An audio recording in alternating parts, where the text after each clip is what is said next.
Diane Morgan stood in the conference room, her fingers gripping the edge of the table. The air was too still. Across from her, 3 executives sat with polite, practiced smiles, the kind that hid a blade underneath. Diane, the HR director Michael Green began. "We appreciate everything you've done for Everlyn Company over the past 30 years. Diane felt a cold weight settle in her stomach. This wasn't an appreciation meeting. This was a funeral. Her funeral. "Unfortunately," Michael continued, folding his hands neatly, "we've decided to move in a new direction." Diane's heart pounded. "A new direction?" she repeated, her voice steady. The woman next to Michael, Mira Dawson, the new VP of Sales, leaned forward. "We're restructuring, Diane, bringing in fresh faces, a younger energy." There it was, younger. Diane stared at them. She had been with Everlyn Company since she was 27. She had built their luxury fashion sales empire. She had trained half the people in this building. And now, at 57, they were tossing her aside like yesterday's trends. Michael sighed, pretending to look sympathetic. "We're offering a generous severance package. And of course, we'll throw you a wonderful retirement celebration." Retirement? Diane almost laughed. She wasn't retiring. She was being erased. Her throat tightened. She had given them everything. And they were replacing her with a 25-year-old influencer who barely knew how to read a sales report. Diane exhaled slowly. She could fight this. She could demand her job back. But the truth was, they had already made up their minds. She had already been replaced. So instead, Diane did the only thing she could. She stood up. She smiled, and she walked out without looking back. But as she stepped into the elevator, her hands clenched into fists. They thought she was too old. They thought she was finished. They had no idea what was coming next. Diane sat at her kitchen table, staring at the severance check. 12 weeks' pay. That was all 30 years of loyalty was worth to them. She exhaled sharply, running a hand through her graying blonde hair. She wasn't ready to retire. She wasn't ready to fade away. She had bills to pay, a mortgage, health insurance, a life to maintain. And she refused to let Everlyn Company decide when her career was over. So the next morning, she started applying for jobs. And that's when she learned the ugly truth. No one hires women like her. Diane walked into her first interview in 20 years. Her resume flawless. Her experience unmatched. She sat across from a young recruiter who barely looked older than her nephew. He skimmed her resume, nodding politely. "Wow," he said, forcing a smile. "You have a lot of experience." Something in his tone made Diane's stomach tighten. "Yes," she said, keeping her voice steady. "I've been in luxury fashion sales for 3 decades. The recruiter cleared his throat. "That's impressive. But, we're really looking for someone who brings a fresh energy to the team." There it was, another word for young. Diane's fingers tightened on her portfolio. "I bring expertise," she corrected. "Relationships. A proven track record of multi-million-dollar sales." The recruiter nodded, still smiling. "We'll be in touch." Diane never heard back. The rejections keep coming, job after job, company after company. The answer was always the same. "We're looking for someone more dynamic. We think you're overqualified. We're trying to build a more modern brand." Diane sat in her car after the 5th rejection, her hands shaking. She wasn't overqualified. She wasn't unskilled. She was just too old for them, and no one would say it out loud. She looked at herself in the rearview mirror. The woman staring back had years of experience, wisdom, resilience. But to the world, she was expired. The moment that changed everything one evening, after another pointless interview, Diane stopped by a department store just for some air. She wandered through the high-end fashion section, her fingers grazing the racks. Then she overheard them. 2 women in their 50s, standing in front of a mirror, whispering. "I love this dress," one murmured, "but I don't think I can pull it off at my age." "Right?" Her friend sighed. "It feels like everything is made for 20-year-olds now." Diane froze. Her chest tightened. She turned, looking at the clothes surrounding them. They were right. Every model, every ad, every design, made for the young. But what about women like them? Like her?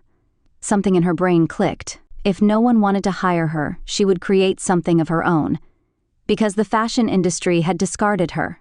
And now? She was going to come back and destroy them. Diane sat at her kitchen table, her mind racing. The fashion industry had shoved her aside. But it wasn't just her. Thousands, millions of women over 50 were treated like they didn't exist, forgotten by brands, ignored by designers, made to feel like they were too old to be fashionable. She had spent decades selling high-end clothes to wealthy clients. She knew what women wanted, and now she was going to give it to them. The first steps of a nobody. Diane had no business experience, no investors, no connections outside Everlyn Co. All she had was an idea. She opened her laptop, staring at the blank screen. Where do I even start? She typed, "How to start a clothing brand." Hours turned into nights without sleep. She learned about manufacturing, sourcing, branding, e-commerce. She started sketching designs for women like her, elegant, timeless, clothes made to celebrate age, not hide it. She posted a few concept sketches online. At first, nothing happened. Then one comment. "Finally, clothes for women who aren't 20, where can I buy this?" Then another, then 100. Diane's hands shook. She wasn't crazy. Women wanted this. But could she really pull it off? Her old company tries to bury her. The more Diane worked, the more her old world caught wind of her plans. And they didn't like it. One morning, she got a call. Her old coworker, Melissa. "Diane," she whispered, "I don't know if I should be telling you this, but Everlyn Co. is watching you." Diane's stomach dropped. "What do you mean, watching me?" "They know about your business. They're talking about blacklisting you from suppliers." Diane felt a chill. They were threatened. By her. A woman they discarded. Diane clenched her jaw. They thought they could crush her before she even started. They had no idea who they were dealing with. She wasn't going to quit. She was going to come back stronger. And when she did, she was going to make them regret ever underestimating her. Diane stared at her phone, heart pounding. Her former company, Everlyn Co., was trying to kill her business before it even started. They had blacklisted her from suppliers, blocked her from manufacturers, made sure no major retailer would even take her calls. They thought they could erase her. They thought she would give up. But Diane had spent 30 years making money for them. Now she was going to make it for herself. "If the industry won't let me in, I'll build my own path." Diane didn't have factories, didn't have investors, didn't have big retail connections. But she did have the one thing they underestimated: women like her. She took her sketches, her designs, her vision, and she went straight to the people who needed them. She started a small online store.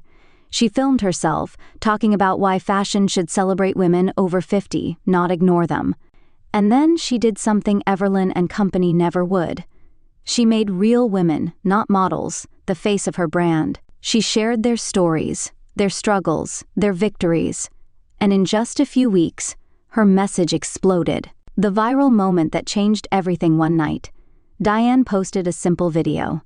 She sat in her kitchen, her gray-streaked hair loose around her shoulders. She held up a luxury dress from Everlyn Co. and then one of her own designs. "This," she said, holding up the Everlyn dress, "is what the fashion industry thinks we should wear, if they think about us at all." She let it fall to the side. "And this," she said, lifting up her own piece, "is what we actually want." She looked straight into the camera. "They told me I was too old to be here, too old to matter, so I built a brand that proves them wrong." She hit post and went to bed. She woke up to 1.2 million views. Her inbox was flooded. Orders were pouring in. Women were begging for more designs. Diane covered her mouth, eyes brimming with tears. She wasn't invisible anymore. She had built something real. And Everlyn Co., they were about to learn just how wrong they were. She was fired for being too old, but she came back for revenge part 5. The day they came crawling back, Diane stood in her tiny home office, staring at the screen. 100,000 orders. Her inbox was overflowing with requests. Women were begging for more. Designs, bloggers, influencers, and even fashion magazines were reaching out. Her brand, Morgan Co., was no longer just an idea. It was a movement. She had done what Everlyn Co. never thought possible. She had built something from nothing. And now? They wanted a piece of it. The call that changed everything. Her phone rang. She almost didn't answer. Then she saw the name. Mira Dawson. The same woman who had sat across from her in that conference room. The same woman who had smiled while firing her. Diane's lips curled into a smirk. She picked up. "Diane!" Mira's voice was too cheerful. "It's been a while." Diane leaned back in her chair. "What can I do for you, Mira?" A pause. Then, "We'd love to talk about a potential partnership." Diane nearly laughed. 6 months ago, they threw her out like trash. Now, they wanted her back. They wanted to buy her out. She had a better idea. Mira laid out the offer. Everlyn Company wanted to buy Morgan, and Company absorb it, own it. They would let Diane stay on as an employee. Diane's fingers tapped against her desk. She could say yes, take the money, walk away. But then, she thought about the women who had believed in her, the ones who had been told they were too old, the ones who finally had a brand that saw them. She took a slow breath. "Mira," she said. "I appreciate the offer." Mira perked up. "But I have a better idea." A pause. "I'll buy you." Silence. Diane smiled. "Everlyn Company is struggling. Sales are down. Women are leaving your brand for mine. So instead of you buying me out, I'll take your failing luxury division off your hands." Mira sputtered. You can't be serious." Diane chuckled. "Oh, I'm very serious. Because guess what, Mira? I'm not too old for this industry. I'm just too smart to work for you." Then she hung up. And just like that, the woman they discarded became the woman they feared. Diane stood in her tiny home office, staring at the screen. 100,000 orders. Her inbox was overflowing with requests. Women were begging for more designs.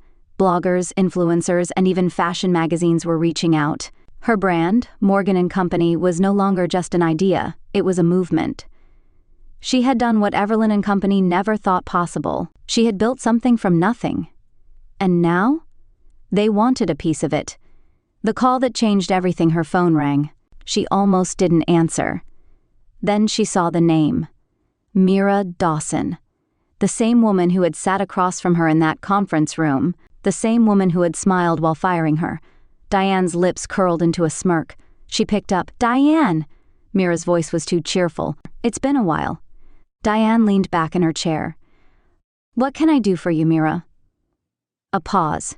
Then, "We'd love to talk about a potential partnership." Diane nearly laughed. 6 months ago, they threw her out like trash. Now, they wanted her back. They wanted to buy her out. She had a better idea. Mira laid out the offer. Everlyn Company wanted to buy Morgan & Company, absorb it, own it. They would let Diane stay on as an employee. Diane's fingers tapped against her desk. She could say yes, take the money, walk away. But then, she thought about the women who had believed in her, the ones who had been told they were too old, the ones who finally had a brand that saw them. She took a slow breath. "Mira," she said, "I appreciate the offer." Mira perked up. "But I have a better idea." A pause. "I'll buy you." Silence. Diane smiled. "Everlyn Company is struggling. Sales are down. Women are leaving your brand for mine. So instead of you buying me out, I'll take your failing luxury division off your hands." Mira sputtered. You can't be serious." Diane chuckled. "Oh, I'm very serious. Because guess what, Mira? I'm not too old for this industry. I'm just too smart to work for you." Then she hung up. And just like that, the woman they discarded became the woman they feared. Diane set down her phone, her hands steady. She had just done something unthinkable. She had turned down Everlyn Company, not just turned them down, humiliated them. 6 months ago, they had laughed her out of the building. Now, they were scrambling to save themselves from the brand she had built on her own. And she had one final move left to play. The fashion event that changed everything. A week later, Diane received an invitation. The annual Luxury Fashion Summit, the biggest names in fashion, the place where Everlyn Company had once ruled. And for the first time, Morgan & Company had been invited. Diane knew exactly what this meant. Everlyn wanted to prove they were still relevant. They thought they could outshine her. She was about to show them how wrong they were. The moment she took the stage, Diane stood backstage, watching as Mira Dawson stepped onto the main stage. Mira smiled at the audience. "Everlyn Company is proud to continue setting trends in the fashion industry," she said smoothly. Diane smirked. "Not anymore." The moderator stepped up. And now, let's welcome Diane Morgan, founder and CEO of Morgan & Company, one of the fastest-growing fashion brands in the country. The audience erupted in applause. Diane walked onto the stage. She passed Mira, who wouldn't even meet her eyes. She took her seat, and when the moderator turned to her, she smiled. Morgan & Company was built for women over 50, she said, because we don't age out of style, we don't disappear, and we are far from done. The audience cheered. Mira's face was stone cold. Diane had won. She wasn't just a woman they had fired. She was the woman they could never replace. Diane stood on the stage, the crowd still buzzing from her last words. She could feel it, the shift in power. 6 months ago, she had walked out of Everlyn Company feeling humiliated. Now she stood in front of the entire industry, stronger than ever. And she wasn't done yet. She took a slow breath, letting the silence stretch. Then, with a smirk, she said, "Oh, and by the way," she turned to the crowd, "I have an announcement." The moderator blinked. Mira shifted in her seat, suddenly on edge. Diane smiled. "As of today, Morgan & Company is acquiring Everlyn's struggling luxury division." A gasp rippled through the audience. Mira's face turned pale. Diane leaned forward, her voice smooth. "They tried to erase me. They told me I was too old. Now they're selling their biggest asset to the woman they threw away." She turned to Mira and smiled. "Ironic, isn't it?"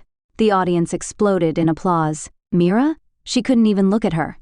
The day she walked back into her old office, as the boss 1 month later, Diane stepped into the Everlyn Company headquarters. But this time, she wasn't an employee. She was the owner.